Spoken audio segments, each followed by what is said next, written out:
All right, well, third week, spring ball on the way, so good practice today. Thought it was upbeat, a lot of physical contact. We're in full pads, so we had some tackling early on today. You guys didn't get to see all that, but had some live work, and we'll see how it looks on film. But I thought the defense caught up real quick this week, and they've been able to do that the last couple practices, but. Still good competition. Just looking forward to getting these guys better, get them ready for the off season going to the fall. But really, really happy with what I saw so far in the first 7 practices of spring. Speaking of competition, which competition battles, do you expect to be resolved at the end of spring?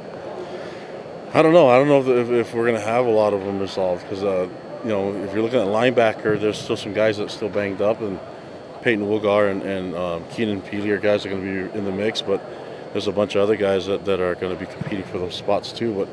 But you imagine that those guys will come back and they'll be ready and be 100%, and then be hard to keep them off the field. But I think O-line is going to be interesting because there's a lot of lineups that we're kind of testing around a little bit here, and I don't know. We'll see how the backup quarterback shapes up and what happens with the running back position. But we have an idea of what it's going to look like in all those different positions. It's just a matter of guys solidifying. I don't know if they need to do that right now in spring. I think we got plenty of time. We'll see how it goes into the fall. How confident are you that you have a clear-cut number 2 as A-Rod has been hoping to get out of that quarterback room?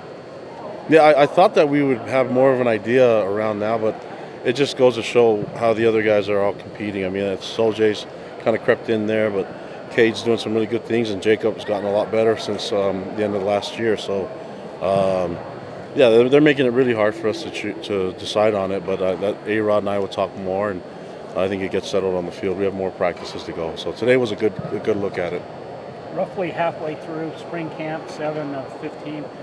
You got what you need to install already. Where are you as far as progress goes? Yeah, most of the defense is installed. I think we wanted to get it on film first, and then just really work on getting things kind of polished out as far as the technique and fundamentals of the game. But on offense, we still have a little bit more install to go. But by the end of this week, we should have a lot of it in place, at least the foundation of it going into the fall. So we'll feel good at the end of this week. Anybody stood out, or anything stood out, position group or whatever, that's kind of impressed you? Receiver group is deep. And I'm just trying to answer the question as honest as possible. I think the safeties group is really deep. It's going to be interesting to see what happens there. But I don't know if there's any place that I'm looking at that we're really thin.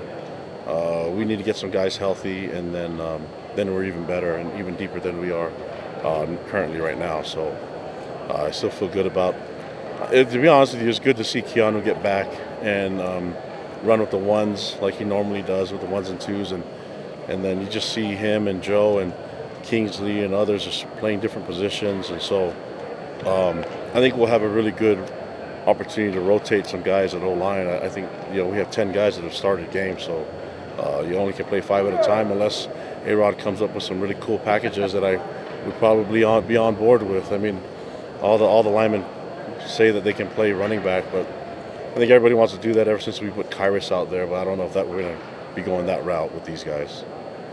You noted the linebacker room. When Wilgar and Peely come back, like you said, they're going to be tough to keep off the field. But who are those next grouping of guys that are, going to contend and push those, bring competitive depth to the program?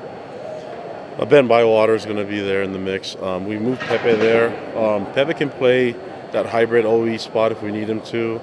We had to use him there a little bit just because of injuries last year, But I think maybe linebacker is more his thing. So we'll see. It's just a matter of getting the best 11 on the field. But Ben, when you throw Keenan and Peyton and Max and Ben Bywater, those guys have all started games. And then you throw Pepe in the mix with Jackson Kafusi and Morgan Piper and Josh Wilson and Kavika Gagne. There's a lot of guys there that have played a lot of games, and so it's a deep group. It hurts not having the 2 starters with us right now, but their leadership, you see them coaching, so they're doing a great job coaching, but it hurt us not having them during the season last year, and hopefully we can get them healthy and keep them healthy for this year, but that'll give us a good 6 to 9 guys that can play. Jaren looks really sharp out there. Is he as good as you thought he'd be? Yeah. I'm glad you saw that, but he looks like he's starting to really own the offense, and you feel good about it when you see him talking to the other players and giving them advice and kind of being another coach out there. And when in the years past he's been trying to learn it himself and trying to get it down, but now I feel like he's really in a good zone right now, and so yeah, we just got to keep it rolling. But I mean, he's making really good decisions. I'm really excited for this fall for him. And the stuff that I saw in spring is going to be really promising for what we're going to see in the fall. What are some of the goals this year the year before the Big 12? No conference title at stake yet. Utah on the schedule. What are maybe some goals that you guys are looking to achieve coming up in the fall? We got to stay humble and stay hungry. Just get after it. I think a lot of people want to talk about next year. This is a good test for us to see if we can be focused. I don't think, and this is my fault as a team, we were focused enough to win the bowl game last year. And even with the injuries and all that being said, I just want to make sure that going to this year that our guys stay hungry. That when we are hungry and we want it, we're a really good team. So it's avoiding things like complacency and entitlement, and that's my job to get these guys ready for that. When the Big 12 does come, I know the commissioner, Bob Bowlesby, was in town a couple weeks back. Did you have the chance to meet him or maybe kind of get to know him a little bit? I did. I got to meet him and his staff and really impressed with them. Just a great vision that they have for the athletic department. And I think it was really good to connect with them and give them kind of an inside look at what BYU's, what we can accomplish and things that we can do as a program. So it's good for me to get some insight from them on what we can expect. Being on the road and being in the conference, and we saw a little bit of that playing against Baylor, but just really looking forward to that when the time comes. In the meantime, we do play Baylor. We play a number of other teams this season, and we're going to be focused and make sure that we get the most out of it. Do you find yourself keeping tabs, though, on things going on in the Big 12 Conference more now that you know you're going to be a future member?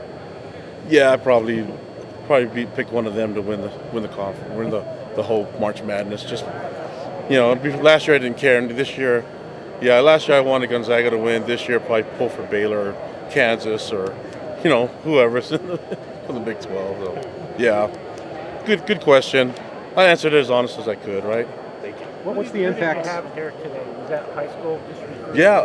So a lot of groups are coming. A lot of recruits want to see us and want to be here, and a good number of them are coming from out of state on their spring break to visit us. And so it's been really cool to have these young men come on unofficials and have their families involved. So we're going to keep doing as much as we can, try to get an upper hand in recruiting, and that's usually having them here and being on campus and feeling the vibe that we have here on campus in the university. What was the impact of having the experience on the offensive line in terms of leadership? You have 10 guys. The big boys lead the way, and I don't know, they're big for a reason. The linemen do the hard work that nobody gives them any credit for, and so we just need them to stay humble. I talked about being humble and being hungry. Those guys lead the way, and if we can get them all right, the linemen will make sure this team is never going to be in trouble. I know you can't speak on anything until it's official yet, but do you plan to continue adding more personnel between now and fall? And if so, how many spots maybe potentially? Yeah, I plan on adding quite a bit. I mean, on our support staff. There's a lot of work that we can really get done and in recruiting, but also in support staff. And so we'll see. I don't know. I don't have the number, but I'm going to take as many as I can. Well, I should have clarified. From a player standpoint on the roster, do you plan to add any players between now and fall? I mean, I think we're always looking, right? But improve the roster is our goal, and I don't know who's going to pop up, but maybe someone will. I know that this time last year we weren't expecting Jacob Robinson and Caleb Hayes to be in the mix, and here they are. And I think recruiting, we got a jump on, early start on it, but I'm never going to be one to get mad at when a good player wants to come here, and the fit makes sense for them. They want to live this lifestyle and get the most out of their experience here at BYU and play some great football, then it'll work out for us too. Any other questions? It seems like Puka is also another one of those kids who's kind of taking ownership for sort of his first full spring camp, I guess, with you guys. I see him making plays every other time I turn around. Is that, do you think, just a matter of him, being here for a full year and feeling more comfortable with Jaren and that kind of. The Nakuas love being in the spotlight, and for him, this field, it makes a lot of sense. This is when he's in his element. So I think that anytime, whether it's Samson or Puka or any of them that want to be here and they want to make plays, but also they make a statement in trying to help the team, culture and everything. I'm good with it. So he makes plays, but he does a lot of things on the side that a lot of people don't see as well. Absolutely. Okay, thanks, guys. Appreciate it.